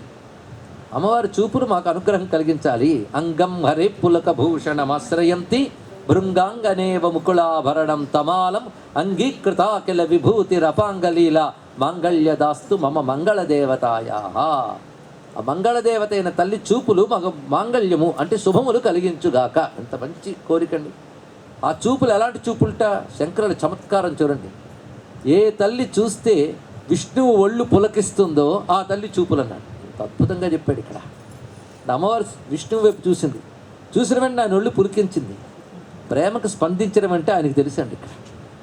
పైగా ఆవిడ చూపు ఎలాంటిదంటే ఆయన స్పందింపజేయగలిగిన చూపు. ఆయన ఒళ్ళు పులకించదట. పులకించినప్పుడు ఎలా ఉంటే పులకింతలతో ఉన్న విష్ణువు శరీరము మొగ్గ తొడిగిన కానుగు చెట్టులా ఉందన్నాడు. ఎంత అద్భుతమైన కవిత్వం అది ఇక్కడ. పొయిట్రీ అంటే శంకరాచార్యులే. ఒళ్ళు పులకించింది ఆయనకి. అంటే అలా ఉన్న విష్ణువుని అలా కదిలించింది ఆవిడ. దీని అంతరార్థం ఏంటంటే నిర్వికారుడైన పరమాత్మలో స్పందన రేకెత్తించే శక్తి ఆవిడ అని చెప్పడం. ఇదే రహస్యం. శివశక్త్యా యుక్తో యద్భవతి శక్త ప్రభూతం నచే దేవం దేవో నకలు కుశల స్పందితుమపి. అక్కడ స్పందనే, ఇక్కడ పులకింత. అక్కడ శివశక్త్య, ఇక్కడ అంగం హరే. అంతే. ఇక్కడ చూసారా, 6 ఏళ్లప్పుడు శంకరులు చెప్పినటువంటి కనకధార స్తోత్రంలో మొదటి శ్లోకం, పండిన వయస్సులో చెప్పిన సౌందర్యలహరిలో మొదటి శ్లోకం 2 ఒకటి. ఇది పరిశీలించవలసిన గొప్ప అంశం అంటే ఇక్కడ భావం పరిశీలిస్తే రెండిట్లో చమత్కారం ఒకటే. అమ్మవారికి విష్ణువు అంటే చాలా ఇష్టం. మనకు అమ్మవారికి కృప కావాలి కనుక ఆ తల్లి ముందు కూర్చున్నప్పుడు ఆవిడ మన వైపు చూపు తిప్పాలంటే ఆవిడకి ఇష్టమైంది ముందు చెప్పాలి ఏదో ఒకటి. శంకరులు ఆలోచించారు, అమ్మ నన్ను చూడాలి, అందుకని అమ్మ నా మాట వినమ్మా అంటే విందట. అమ్మ అటెన్షన్ నా వైపు తిప్పాలి అంటే ఆయన ఆలోచించాడు, వాళ్ళ ఆయన పేరు చెప్తే పోలే అనుకున్నాడు. అంగం హరేహే అని ప్రారంభించాడు. విష్ణువు యొక్క శరీరం అన్నాడు. చూసారా, ఇంత కనకధార స్తోత్రం మొదటి వాక్యం నారాయణుడు. అప్పుడు ఆవిడ తిరిగిందట. అలాగే అక్కడ కూడా అమ్మ త్రిపుర సుందరిని స్తుతించేటప్పుడు శివశక్త్యాయుక్తో అని మొదలుపెట్టాడు. శివ అన్నాడు, వెంటనే తిరిగింది ఆవిడ. ఆ శివుడు నువ్వు లేకపోతే దేనికి పనికిరాడమ్మా అని తర్వాత అంటాడు, కానీ మొట్టమొదటి అనేది మాత్రం శివ అనగానే ఆవిడ తిరిగిందండి. ఆవిడ మహాపతివ్రత కదా, సుశీల. వాళ్ళ ఆయన అంటే మహా ఇష్టం. అందుకే ఆయన దగ్గర తెస్తే ఆవిడ వదలదు కనుక మొట్టమొదటి చెప్పాడు. అంతేకాదు, ఎంత అందమైన భావన చూపిస్తున్నాడంటే విష్ణువుని అలా చూస్తుంది లక్ష్మీదేవి ప్రేమగా. ఆయన ఒకసారి చూసేట, అరే నేను చూడటం ఆయన చూసేసాడైనా ఆవిడ సిగ్గుపడింది. సిగ్గుపడి వెంటనే చూపుడు తిప్పేసుకుంది. చూపు తిప్పుకుంది కానీ విష్ణువుని ఒకసారి చూస్తే చూపు తిప్పుకోలేమండి. మళ్ళీ ప్రేమతో చూసింది, సిగ్గుతో ఇటు చూపు తిప్పుకుంది. ప్రేమతో విష్ణువు వైపు పెడుతున్న చూపులు, సిగ్గుతో వెనక్కి వస్తున్న చూపులు దండలా తయారయ్యాయి. ఆ చూపుల దండ మా దరిద్రాలని పోగొట్టుగాక అన్నారు శంకరుల కవిత్వం. ముగ్ధా ముహుర్విదతి వదనే మురారేహే ప్రేమత్రభా ప్రణిహితాని గతాని మాలా దృశోర్మధుకరీవ మహోత్పలేయా సామే శ్రియం దిశతు సాగర సంభవాయా. అందుకే నన్ను విడిచిపెట్టదయ్యా లక్ష్మి అంటున్నాడు నారాయణ. ఎవరితో? ఇంద్రుడితో. విషయం మర్చిపోలేదు. అక్కడికి వచ్చి అలా లక్ష్మి ఉండాలి అంటే ఇల్లు ఒళ్ళు శుభ్రతగా ఉండాలి. ఉభయ సంధ్యల్లో నిద్రపోని వాళ్ళల్లో నేను ఉంటాను. అదేవిధంగా ఏ ఇంట్లో ఉభయ సంధ్యల్లో దీపం వెలుగుతుందో, ఏ ఇంట్లో శివుడు విష్ణువు గణపతి దుర్గా ఇత్యాదులు పూజింపబడతారో, ఏ ఇంట్లో గంట మోగుతుందో, ఏ ఇంట్లో శంఖం మోగుతుందో ఆ ఇంట్లో నేను ఉంటాను. ఏ ఇంట్లో అతిథి అభ్యాగతులు భోజనం చేస్తారో ఆ ఇంట్లో నేను ఉంటాను. ఏ ఇంట్లో కలహాలు లేకుండా పరస్పర ప్రేమలతో ఉంటారో ఆ ఇంట్లో నేను ఉంటాను. అంతేగా నేను ఉంటే కానీ అలా ఉండే బుద్ధి పుట్టదు. ఇది ఒకటి ఉన్నది, అమ్మవారి అనుగ్రహం ఉంటేనే అలా ఉండే బుద్ధి పుడుతుంది. ఆవిడ రాదలుచుకుంటే ముందు బుద్ధినిస్తుంది అన్నాడు ఇక్కడ. అది అందుకే లక్ష్మీదేవికి 2 రూపాలు ఉంటాయి, జ్యేష్ఠాదేవి లక్ష్మీదేవి. ఆవిడ పెద్దమ్మ, ఈవిడ పిన్నమ్మ. పెద్దమ్మ ఇష్టమా పిన్నమ్మ ఇష్టమా? ఒకసారి ఇద్దరు కలిసి భక్తుల దగ్గరికి వచ్చేట, మా ఇద్దరిలో ఎవరు అందంగా ఉంటారని చెప్పు. ఇంకొచ్చిందని సమస్య, ఒకరికి చెప్తే ఇంకొకరు ఇంకోలా ఏడిపించే అవకాశం ఉంది. పెద్దమ్మ బాగుందంటే పిన్నమ్మ వెళ్ళిపోతుంది, పిన్నమ్మ బాగుందంటే పెద్దమ్మ కదలకుండా కూర్చుని ఏడిపిస్తుంది. ఇది 2 ప్రమాదం. ఆయన ఒక మాట అన్నాడు, మీరు ఒకసారి నడిచి వెళ్ళండి అన్నట్ట. అటు ఇటు నడిచి వెళ్తే జ్యేష్ఠాదేవతను వెళ్ళిపోతుంటే అందంగా ఉన్నావమ్మా, లక్ష్మీదేవిని వస్తుంటే అందంగా ఉన్నావమ్మా అన్నట్ట. దీని అర్థం ఏంటి? జ్యేష్ఠాదేవి అంటే దరిద్రం. మనకొక్క దరిద్రమే అనుకుంటా, ఇవన్నీ దరిద్రాలేనండి. మన శాస్త్రజ్ఞానం లేకుండా బ్రతకడం దరిద్రం, భగవద్ ఆరాధన లేకుండా బ్రతకడం దరిద్రం, ఒక రోజున మంచి ఋషులు చెప్పే విషయం వినకుండా బతకడం దరిద్రం. అందుకే దుర్దినం అంటే ఏమిటో మహానుభావుడు చెప్పాడు. దుర్దినం అంటే సూర్యుడు కూడా కనబడకుండా పూర్తిగా ముసిరు పడితే దుర్దినం అని డెఫినేషన్. కానీ ఒక మహాభక్తుడు అంటున్నాడు, అది కాదయ్యో దుర్దినం. ఏ దినం హరిసల్లాప కథా పీయూష వర్జితం తద్దినం దుర్దినం మన్యే. మేఘాచ్ఛన్న దుర్దినం అన్న. ఏ రోజున భగవత్స్మరణ లేకుండా గడుస్తుందో ఆ రోజు పేరు దుర్దినము. దీన్ని బట్టి మన డైరీలో ఎన్నున్నాయో ఆలోచించుకో. ఎన్ని దుర్దినాలు అయిపోయి ఉంటాయి. అందుకే దినమే సుదినము సీతారామస్మరణే పావనము అన్నాడు రామదాస్ ఇక్కడ. అదే అవి సుదినాలు, అవి సంపదలు. ఇలా ఉంటే ఆ లక్ష్మి ఉంటుందయ్యా. కానీ నువ్వు పొరపాటు చేసావు, భగవత్ ప్రసాదాన్ని అగౌరవపరిచావు, లక్ష్మి వదిలేసింది. సరేలే, మళ్ళీ పశ్చాత్తాపడ్డావుగా క్షమించానన్నాడు. అదొకటి. భగవంతుడి దగ్గర వెసులుబాటు ఏంటంటే తప్పు తెలిసి లెంపలు వేసుకుని మళ్ళీ చెయ్యనంటే దయ చూపిస్తాడు. లేకపోతే ఎలా అంటే తరిస్తాం. అప్పుడు క్షీరసాగర మథనం చేయమని చెప్పాడు. ఆ మథనం చెయ్యాలంటే వీళ్ళందరూ కూడా మేము ఒక్కరమే చేయలేం కదా, రాక్షసులు కూడా కావాలన్నారు. వాళ్ళు మాతో కలవరు కదా, ఏం చేస్తామంటే ఈ కలవడాలు కలకపోవడాలు పెర్మనెంట్ కాదయ్యా, అవసరాలు బట్టి కలవడాలు కలవకపోవడాలు ఉంటూ ఉంటాయి. నిన్నటి వరకు తిట్టుకొట్టుకున్న పార్టీలే కానీ మెజారిటీ కోసం పొత్తులు పెట్టుకోవట్లే. అలాగే ఏం చేస్తాం, తప్పదు, మీరు వెళ్ళి అడగండి, సహాయపడతారు, వాళ్ళకి కొన్ని ఆఫర్స్ ఇవ్వండి అన్నారు. సరే, రాక్షసులు దేవతలు కలిసి మథనం చేశారు. మథనం చేస్తే ముందు పుట్టింది విషం. అది ఎవరికి అక్కర్లేదు, పారిపోయారు. పైగా శివ రా రా అన్నారు. ఆయన వచ్చాడు, దాన్ని నిగ్రహించాడు, అయిపోయింది. ఇక తర్వాత చాలా చాలా వచ్చాయి. వచ్చినప్పుడు మాత్రం విషమైతే శివుడికి ఇచ్చేశారు, కానీ మిగిలినవి ఇస్తారా పంచుకున్నారు. కల్పవృక్షం వచ్చింది, కామధేను వచ్చింది, సుర వచ్చింది. ఇది మాత్రం రాక్షసులు తీసుకున్నారు. సుర అంటే సురాపానం చేస్తారు కనుక సురలు అని కొందరు అనుకుంటున్నారు. దేవతలు తాగలే, రాక్షసులు తాగారు. ఆ టేస్ట్ వాళ్ళకే ఇష్టంట. అందుకు సుర వాళ్ళు పంచుకున్నారు. అలా ఒక్కొక్కరు ఒక్కొక్కటి. ఉచ్చేశ్రవం, ఇన్ని సంపదలు వచ్చాయి. ఇవన్నీ టెంపరీ. అసలు సంపద అమృతం, అంటే శాశ్వతం. అది కావాలి. అది రావడానికి ముందు చంద్రుడు వచ్చాడు. చంద్రుడి తర్వాత లక్ష్మి వచ్చింది. ఆవిడ వచ్చింది. ఇప్పుడు ఆవిడ ఆవిర్భవించింది. అంటే కొత్తగా రాలే. వీడు పోగొట్టుకున్న సంపద సముద్రం పాలి అదంతా ఒక దేవతా రూపం ధరించి ఇంద్రుడికి కనబడింది. ఇప్పుడు ముల్లోకాల సంపద లక్ష్మీ రూపం ధరించి బయటకు వచ్చింది. ఆవిడ వస్తూనే ధ్యానంలో ఉంది, ఎవరిని చూడట్లే. వీళ్ళు మాత్రం అమ్మ చూస్తే బాగుండు అనుకుంటున్నారు, కానీ ఆవిడ వీళ్ళెవరిని చూడట్లేదు. ఆవిడ చూపు ఏదో వెతుక్కుంటుంది. కానీ వెంటనే ఇంద్రుడు ఏం చేశాడంటే సింహాసనం వేశాడు. వేసి అమ్మ కూర్చో అన్నాడు. రాక్షసుడికి మాత్రం ఈ చాదస్తం నచ్చలేదండి. ఏదో అమృతం కోసం మేము చేస్తున్నాం, కానీ మధ్యలో ఆవిడెవరో వచ్చింది, వీళ్ళు కూర్చోబెట్టి పూజలు పునస్కారాలు మొదలెట్టారు. వీళ్ళు చాదస్తం వెళ్ళదు. కానీ చాదస్తం అయ్యాక మేము బయటకు వస్తామని బయటకు వచ్చాం.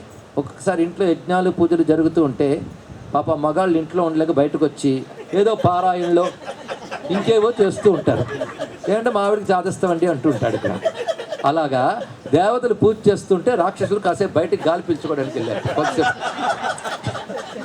అంటే వాళ్ళకు వచ్చిన ఆవిడ ఎవరో అక్కర్లేదు, పూజ అక్కర్లేదు. అంటే ముందు గుర్తించడమూ లేదు, ఆరాధించడమూ లేదు. ఎందుకంటే గుర్తించాలన్నా ఆరాధించాలన్నా వాళ్ళు దైవీ లక్షణం ఉండాలి. అసుర లక్షణం ఉన్నవాళ్ళు అమ్మవారిని గుర్తించరు, ఆరాధించరు. దీన్ని బట్టి ఇంట్లో పూజ నుంచి బయటకు వెళ్ళిపోయే వాళ్ళందరూ వాళ్ళని నేను అన్నాను మీరు అనుకోవద్దు. వాళ్ళు అక్కడికి వెళ్ళిపోయారు. దాని తర్వాత వీళ్ళు పూజ మొదలెట్టారు అమ్మవారికి. ఎంత అద్భుతంగా చేశారు. ముందు మన ఈ భావం మనస్సులో ధ్యానిస్తే చాలు, ఈ ఘట్టం వింటే చాలు అని చెప్తోంది భాగవతం. అది మనం ఇక్కడ ప్రస్తావన చేస్తున్నాం. దేవి భాగవతం కూడా అలాగే వర్ణించింది. వెంటనే అమ్మవారు కూర్చున్నారు, ఆవిడ ధ్యానంలోనే ఉన్నారు. వెంటనే ఇంద్రుడు చేసిన ఏర్పాటు ఏంటంటే రమ్యమైన సువర్ణ కలశాలు తీసుకున్నాడు. దానిలో కొన్నిట్లో ఆకాశగంగా జలం, కొన్నిట్లో అప్పుడే వచ్చిన కామధేనువుల పాలు, ఇవన్నీ చక్కగా నింపి ఉంచాడు. భూదేవి మంచి పల్లవాలు ఇచ్చింది, చిగుళ్ళు, అవి పెట్టారు. ఫలం ఇచ్చింది, ఫలం పెట్టారు. మహర్షులు వచ్చి మంత్రాలతో అభిమంత్రితం చేశారు ఆ జలాలని. అప్పుడు ఇంద్రుడు సైగ చేస్తే అష్టదిగ్గజాలు వచ్చాయి, 8 దిగ్గజాలు. ఆ 8 దిగ్గజాలు ఇవి తీసుకుని కలశాలు ఋషులు మంత్రములు చదువుతూ ఉండగా అమ్మవారిపై అభిషేకం చేస్తున్నాయి. ఆవిడ ఆ పడుతున్నటువంటి కామధేనువు యొక్క క్షీరములతోనూ ఆకాశగంగా జలాలతోనూ తడిసి కనిపిస్తుందండి. ఇదే ఆర్ద్ర, ఇదే గజలక్ష్మి స్వరూపం. 2 ఏనుగులు కాదు, 8 ఏనుగులు. అష్టదిగ్గజాలు అమ్మవారిని అభిషేకం చేస్తున్నాయి. అభిషేకం అంతా అయింది. ఆ తర్వాత అమ్మవారికి ఒక్కొక్క దేవత కూడాను కానుకలు ఇచ్చుకున్నారు. ఇదంతా సమర్పణం, సమర్పణలు ఇచ్చారు. అవన్నీ పుచ్చుకుంది అమ్మవారు. కానీ వీళ్ళెవరిని చూడట్లే. ఆవిడ సంకల్పించుకోగానే చేతిలో ఒక నల్ల కలువ పూల దండ వచ్చిందండి. ఆ దండ పట్టుకొని లేచింది ఆవిడ. దేవతలందరూ ఏంటి అమ్మవారు ఇలా లేచి వస్తున్నారా అనుకున్నారు. ఆవిడ తిన్నగా వెళ్ళింది. అక్కడ నిలబడి ఉన్నాడు ఆయన చతుర్భుజుడు. వెళ్ళి ఆయన మెడలో వేసింది. ఇక్కడ దీని అర్థం ఏంటంటే ఇంద్రుడికి చెప్పడం, ఒరే సంపద నీ ప్రయత్నం వల్ల వచ్చింది నిజమే, నీవు ప్రయత్నిస్తే ఆయన అనుగ్రహిస్తాడు. 2 కలవాలి, ఇది గుర్తుపెట్టుకో. నీ ప్రయత్నం వల్ల వచ్చింది, నీ ప్రయత్నం వల్ల వచ్చింది కానీ నీది కాదు ఆ సంపద. నీకు వచ్చిన సంపద భగవంతుడే, ఆయన నుంచి వచ్చింది నీకు అని తెలియడం కోసం వెళ్ళి ఆయన మెడలో వేసింది. నేను నిత్యలక్ష్మిగా ఆయన దగ్గర ఉంటాను, ఇప్పుడు త్రిలోక లక్ష్మిగా వచ్చిన నేను ఆయన దాన్ని అని చెప్పడానికి వెళ్ళి వేసింది. వేసి ఆయన పాదాల మీద పడబోతే ఆయన ఎత్తి పెట్టుకుని హృదయంలో పెట్టుకున్నాడు. అప్పుడు ఆయన హృదయంలో కూర్చుని అప్పుడు చూసింది 2 దేవతల వైపు. ఎవరి వైపు? రాక్షసుల వైపు కాదు. ఎందుకంటే వాళ్ళు ఎడమొహం పెడమొహం పెట్టున్నారు కానీ వాళ్ళ వైపు చూడలేదు. గుర్తించి ఆరాధించిన వాడికే చూపు లభిస్తుంది. ఇది అర్థం చేసుకుంటే చాలు. ఈ కథలో అంతా అది తాత్వికత. అమ్మవారు చూపు పడింది. చూపు పడగానే వాళ్ళకి హాయిగా మనస్సులో ఒక ధైర్యం, ఒక ఉత్సాహం, ఒక తృప్తి కలిగింది. ఆవిడ చూపు పడితే చాలండి. ఎప్పుడు చూసింది ఆవిడ? నారాయణ హృదయంలోకి వెళ్ళి చూసింది. అంతవరకు చూడలేదు. చూడండి, దాని అర్థం ఏంటంటే నేను నారాయణ హృదయాన్ని అని చెప్పడానికి. ఇక్కడ హృదయంలో 2 ఉంటాయండి. ఒకటి సంకల్పం, 2వ దయ. అంతే కదా. ఆయన దయ వల్లే మనకు సంపదలు వస్తుంది. అంతేకాదు ఆయన అనుగ్రహం సంకల్పం వల్ల మనకు వస్తుంది. మన సంకల్పం వల్ల రాదు, ఆయన సంకల్పం వల్ల వస్తుంది. తన్మే మనః శివసంకల్పం వస్తు. ఆయన సంకల్పం వల్ల మనకు రావాలి ఇక్కడ. కనుక ఆయన సంకల్పించుకోవాలి, నిన్ను అనుగ్రహించాలి, ఆయన దయ చూపించాలి. సంకల్పము దయ పుట్టే చోటు హృదయం. ఆయన సంకల్పశక్తి దయాశక్తే లక్ష్మి. అందుకే ఆ హృదయంలో కూర్చొని చూస్తుంటాడు ఆ తల్లి ఇక్కడ. కొంతమంది అంటూ ఉంటారు, మరి మేము వేరే ఒక సీన్ చూసామండి, మహాలక్ష్మి ఎప్పుడు ఆయన పాదాలు పడుతూ ఉంటుంది కదా, ఇది ఫెమినిస్టులు ఒప్పుకోరు కదండి, ఇదేమైనా బాగుందా అన్నాడు ఒక ఆయన. ఆయన ఇచ్చిన చోటు హృదయం, ఆవిడ ఎంచుకున్న చోటు పాదం అన్నాడు. ఎంత అందమైన మాట చెప్పాడు ఇక్కడ చూడండి. దీని అర్థం ఏంటంటే నారాయణ సంకల్పం వల్ల వచ్చిన సంపదలు నారాయణని కైంకర్యానికి వినియోగించు అని చెప్పడం దీనిలో ఉన్న ఆంతర్యం. నారాయణ పాదసేవగా వినియోగించు. నారాయణ పాదసేవ అంటే డబ్బులన్నీ తీసుకెళ్ళి ఇంట్లో వెంకటేశ్వరుడి పాదాల మీద పడేయమని కాదు. నారాయణ సేవ అంటే ధర్మాచరణ, అహంకార రహితంగా చేసే ధర్మాచరణే నారాయణ సేవ. నీకు వచ్చిన ధనంతో ఆ పని చెయ్యని చెప్పడం దీనిలో ఉన్న ఆంతర్యం. ప్రతి కథలో ఉన్న ఆంతర్యం ఇది. అప్పుడు ఎన్ని ఘట్టాలు వచ్చేయండి, అమ్మవారి ఆవిర్భావం, పట్టాభిషేకం, స్వయంవరం, వివాహం, లక్ష్మీనారాయణ కళ్యాణం, ఇవన్నీ పొందింది ఆ తల్లి. ఆ తల్లి ఎన్ని లక్ష్ములుగా ఉంటుందంటే ఒక పని మనం ప్రారంభించామంటే దాని సిద్ధి లభిస్తుందంటేనే చేస్తాం, లేకపోతే చేస్తామా చెప్పండి ఇక్కడ. కనుక పనికి లక్ష్మి సిద్ధి అది ఉంటేనే ఏదైనా. మీరు ఉద్యోగం చేసినా జీతం ఇవ్వరండి అంటే ఆవిడ పని చేయడు, కనుక దానికి ఒక సిద్ధి ఉండాలి. తపస్సు చేసినా దానికి సిద్ధి ఉంటేనే చేస్తాం. కనుక ప్రతి పనికి సిద్ధియే ఒక లక్ష్మి. అంతేకాదు జ్ఞానులను అడిగితే మోక్షమే లక్ష్మి అంటాడు, చూసారా. కనుక నేను మోక్షం కోరుకున్నానండి, నాకు లక్ష్మీ కటాక్షం అక్కర్లేదంటే ఒక మూర్ఖ, అది కూడా లక్ష్మి అని చెప్తున్నాడు ఇక్కడ. యోగులకి మోక్షమే లక్ష్మి. అంతేకాదు మనకు కూడా మోక్షం లక్ష్మేనండి. ఎందుకంటే ఇలాగే ఎంతసేపు అవుతుందో లేదో, దీని నుంచి మోక్షం లభిస్తే బాగుండు అనుకుంటామో లేదో చెప్పండి ఇక్కడ. అవునా లేదా? అంటే కష్టం నుంచి బయటపడితే అదే మోక్షం, అదే లక్ష్మి. ఇంకోటి అవునా లేదంటే ఇక్కడ ప్రాబ్లం సాల్వ్ అయితే మోక్ష లక్ష్మి. కనుక ముందు భౌతికంగా డెఫినేషన్ ఇది, పారమార్థికంగా మోక్షం కైవల్యమే లక్ష్మి. ఎలా చూసినా మనకు పనికొచ్చింది మోక్షలక్ష్మి. సిద్ధలక్ష్మి, మోక్షలక్ష్మి, జయలక్ష్మి, సక్సెస్, ఇది పెద్ద లక్ష్మి. సరస్వతి విద్యాలక్ష్మి, విద్య కూడా లక్ష్మి. శ్రీలక్ష్మి, శ్రీ అంటే శోభ, కాంతి, కళ, ధర్మము, జ్ఞానము, ఇన్ని అర్థాలు ఉన్నాయి, అన్ని శ్రీలో ఉన్నాయండి. అది ఇక్కడ శ్రీలక్ష్మి. ఆవిడ పేరే వరలక్ష్మి. వర అంటే అర్థం కోరుకునేది. నువ్వు ఏది కోరుకుంటే అదే వరం, అంతే కదా. ఒక్కొక్కసారి ఒక్కొక్క వరం. ఏం చేస్తాం? అనారోగ్యంలో ఉంటే ఆరోగ్యం వరం, దరిద్రంలో ఉంటే సంపద వరం. కానీ ఎప్పుడు నీకు ఏది అవసరమైతే అదే వరం, అవునా లేదా అండి ఇక్కడ. అంతేగాని మన బోల్డన్ని కార్డులు, బోల్డన్ని డాలర్లు పెట్టుకుని బయలుదేరాం, ఎడార్లు చిక్కడిపోయాం, ఒక్క ఫుడ్ దొరకట్లేదు, సరదాగా ఒక కట్ట తీసుకుని నవిలినా లాభం లేదు, కార్డు కొరికినా కడుపు నిండదు. అప్పుడు కావాల్సింది ఏది? అన్నమే. కనుక నీకు అవసరానికి దొరికేదేదో అదే లక్ష్మి, తెలుసుకోవాలి. కనుక దాచుకున్నది లక్ష్మి కాదు, అవసరానికి దొరికేది లక్ష్మి. నీ అవసరానికి ఏదో అదే వరం. అలాంటి వరం. ఇప్పుడు నేను చెప్పిన వాటిలో వరము కానిదేదో చెప్పండి. సిద్ధి వరం కాదా? అది వరమే. వరం అంటే కావలసినది. మోక్షం కావాలి కదా, ఇంకో అర్థం చెప్పాం కదా, అప్పుడైనా కావాలనిపిస్తుంది. అలాగే సిద్ధలక్ష్మి, మోక్షలక్ష్మి, జయలక్ష్మి, ఇవన్నీ వరం కాదా? కనుక ఇవన్నీ వరములే. కనుక అన్ని లక్ష్ములు కలుపుకుంటే అన్నీ మనకు కావలసినవే. కనుక వరలక్ష్మి పేరు చక్కగా సరిపోయిందండి. ఏది కావాలంటే అది ఇచ్చే తల్లి కనుక వరలక్ష్మి. అంతేకాదు నాకేమో తెలియదండి, మాకేం కావాలో ఆవిడే ఇస్తుంది. ఇది ఇంకా తెలివైన మాట. తెలివైన వాడు పని అదండి. మనం ఊరికినే ఇన్ని చిట్టాలు భగవంతుడి దగ్గర చెప్తాం, కానీ నాకేది యోగ్యం అదే చూడు తల్లి అంటే ఇది ఇంకా తెలివైన మాట. శంకర భగవత్పాలు మాట అన్నారు, యథాయోగ్యం తథాకురు. ఎంత సింపుల్, తేలిపోయింది.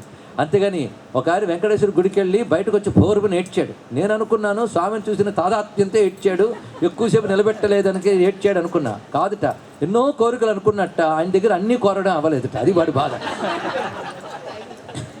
కానీ నాకు ఏది కావాలో అది ఇవయ్యా అని ఒక్క మాట అంటే అయిపోయేది కదండి. ఎందుకు ఈ బాధ? యథాయోగ్యం తథాకురు. ఆవిడికి తెలియదు, అన్నీ తెలుసు కదా. ఇప్పుడు లక్షణ శక్తి లక్ష్మి, చూసేది లక్ష్మి అని కదా. లక్ష్మికి మరొక అర్థం చెప్తుంది. నేను ఇలా విడిచిపెడితే సాయంత్రం వరకు చెప్పేటట్టున్నాడు.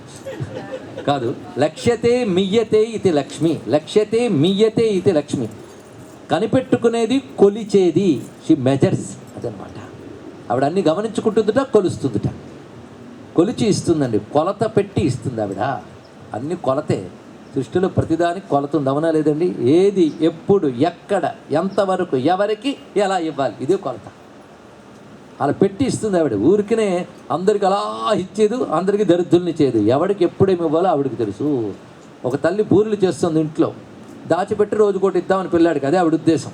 వాడు అప్పుడే స్కూల్ నుంచి వచ్చాడు, అన్నీ ఎర్రగా చక్కగా వేడివేడిగా కనబడుతున్నాయి. వాడి వెంటనే అమ్మ బూరెలన్నీ ఇచ్చేయి అన్నాడు. ఆ తల్లి ఒక్కటిచ్చింది, ఏడవడం మొదలెట్టాను. నాకు అన్నీ పెట్టాను. పెడుతుందండి ఆవిడ? ఒక్కడు కొడుతుంది. నీకోసమే చేశారు కానీ పూటకొకటి. అది కూడా 2 రోజులు అజీత్ చేస్తే 3వ రోజు మళ్ళీ. ఆవిడికి తెలుసు నీకు కనబడుతున్నాయని ఆబ, నీకు కానీ ఎప్పుడు ఇవ్వాలో ఆవిడికి తెలుసు. ఆవిడికి తెలిసి నీకు తెలిస్తే నువ్వు శాంతిగా ఉంటావు. అది ఒక్కటే. కనుక యథాయోగ్యం తథాకురి ఎంత బాగుందండి. ఎవరికి ఎప్పుడు ఏది ఎక్కడ ఎలా ఇవ్వాలో అలా ఇస్తుందట. కుంతీదేవి ఉందనుకోండి, పాండవులు 5 ఒకే భోజనం పెట్టదు ఆవిడ. 5 కొడుకుల మీద ప్రేమ ఒక్కటే. కానీ ధర్మరాజు భోజనం భీముడికి పెడితే పాప ఆయనకి అర్ధాకృత లేస్తాడు. భీముడి భోజనం ధర్మరాజుకి పెడితే అజిత్తుతో బాధపడతాడు. కనుక తల్లికి తెలుసు కుంతమ్మకి. అలాగే మనందరికీ కూడా ఎప్పుడు ఎవరికి ఎక్కడ ఏది ఎలా ఇవ్వాలో తల్లికి తెలుసు. నీ పనంతా ఇచ్చిన ఐశ్వర్యాలు గుర్తించి నమస్కరించు. ఇవ్వాల్సింది ఆవిడ చూసుకుంటుంది. ఎన్నిచ్చినా ఇది ఇవ్వలేదని దేవురింపులు ఎక్కువైపోయి మనకి. అప్పుడు ఆవిడ ఏమనుకుంటుందంటే వీడికి ఎన్నిచ్చినా ఏడిపోయి కనుక ఏది ఇవ్వక్కర్లేదు అనుకుంటుంది. ఇచ్చినవి గుర్తించేవనుకో, ఇచ్చినవి గుర్తించాడు కనుక వీడు మరికొన్ని ఇవ్వచ్చు అనుకుంటుంది. తెలుసుకోండి, ఇక్కడ దేవతలకు ఒక సైకాలజీ ఉంటుంది. ఏం చేస్తాం? కనుక లక్ష్యతే మీయతే ఇది లక్ష్మి, కావలసిన వాళ్ళకి ఇస్తుందయ్యా అని. ఆ తర్వాత లక్ష్మీ కటాక్షం దొరికింది కదా, మళ్ళీ మథనం చేశారు. అప్పుడు ధన్వంతుడు వచ్చాడు, అమృతం వచ్చింది, మళ్ళీ విష్ణు వచ్చాడు. ఏ వేషంలో? మోహిని రూపం. ఆయనకి తెలుసు అమ్మైతేనే పెడుతుంది, అది అమ్మ రూపం ధరించాడండి. ఆయన జగన్మాత. ఎవరికి? అమృతం పుచ్చుకున్న వాళ్ళకి. ఆవిడ మోహిని. ఎవరికి? రాక్షసులకి. తెరిచిపోతే చాలు. ఇక్కడ జగత్తుకు మోహమే, రాక్షసులకి జగత్తు మోహమే, దేవతలకి జగత్తు లక్ష్మి. ఇది అక్కడ మళ్ళీ అమ్మవారే అన్నపూర్ణాదేవి ఆవిడ. చూసారా? అందుకే అమ్మవారి కటాక్షం లేనిది అమృతం రాదు. ఇది తెలుసుకోవాల్సింది. లక్ష్మీదేవి కటాక్షం ఉంటే అమృతం. అమృతం అంటే ఆనందం, అమృతం అంటే శాశ్వతమైన కైవల్యం. ఈ 2 ఎవరికి లభించింది? అమ్మవారి చూపులు ఎవరికి పడ్డాయో వాళ్ళకి లభించింది. రాక్షసులకు లభించలేదు. పరిశీలించారా? ఎందుకు లభించలేదు? వాళ్ళు ఎందుకు పూజ చేస్తున్న పక్కకి వెళ్ళిపోయారు ఆ జాతి వాళ్ళు. అందుకే వాళ్ళకి లభించలేదు. కానీ గుర్తించి ఆరాధించిన వాడికే కటాక్షం లభిస్తుంది. కటాక్షం లభించిన వాడికి అమృతత్వం లభిస్తుంది. అలాంటి అమృతత్వం ఇవ్వడానికి అమ్మని ఎప్పుడూ ఆరాధించాలి. విశేషంగా పర్వదినాల కాలంలో మనం ఆరాధన చేసినట్లయితే అది మరింత అద్భుతమైన ఫలితాన్ని ఇస్తుంది. కనుక ఈ శ్రావణ మాసంలో భృగువారం, ఎందుకంటే మొట్టమొదటి మహాలక్ష్మిట విష్ణువుని చేపట్టడం కోసం ఒక రూపం ధరించింది.